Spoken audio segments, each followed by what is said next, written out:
Hello. We're going to talk a little bit more about intermittent fasting today, and I brought y'all outside on my lunch break just to talk about this because we've been inside a lot and we got to get outside and walk.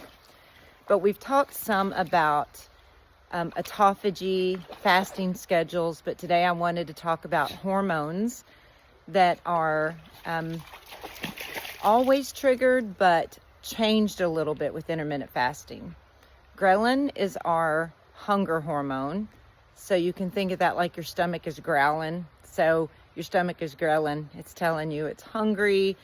That hunger hormone is kind of fed on a positive feedback system. So the minute it makes us feel like we're hungry, we eat something and our blood sugar stays up and our bodies keep using that quick energy source. But as we learn to just ignore that ghrelin growling for a little bit, we can increase our fasting time. So as long as you're just feeling hungry and you are really not symptomatic or sickly, it's okay to ignore that hunger cue because your body will adapt to it and it won't happen as often. Because I used to graze, so I was always hungry and I thought, I'm always eating, I'm always hungry, and it makes so much more sense now. So if you can just ignore, if you're still under that 16-hour fasting window and that's your goal and you are feeling hungry, usually you can ignore it for a little bit and it'll go away. And we'll go over some tips in a minute if it doesn't go away that you can do just to get through your fast without feeling so hungry. Leptin is the satiety hormone. It's the one that tells us we're full, our bodies are satisfied because our tummy's full. And leptin decreases hunger, tells us when we're full, but it also helps our bodies do that metabolic switch and kick into being fat burners. Sorry, things are blowing off. So here's a few tips. Wrote them down because I get off in the weeds. So tips: drink your water. Don't add any flavors or sweeteners. If just drinking some water when you get that hunger pain doesn't really help, try adding that little bit of salt to it and making yourself that electrolyte drink. Also, just remember what you're putting in it. It can't have any sweeteners, artificial sweeteners.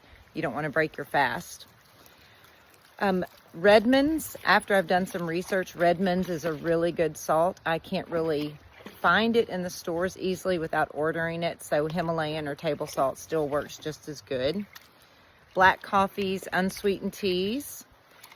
And remove yourself from the situation. If you're just standing in the kitchen in front of the refrigerator or just sitting, going through TikTok, get up, move around, do something different. Try to ignore that hunger cue for a little bit. Hydrate. And because are you doing mindless munching? Are you not wanting to do your laundry?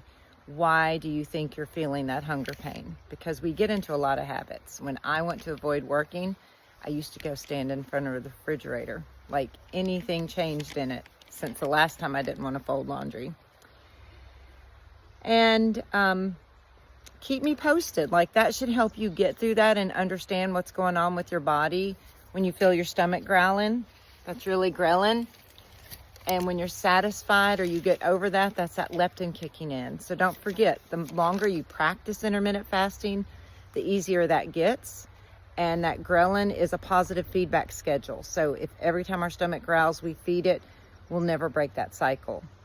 Stay tuned. We'll talk about whole foods tomorrow.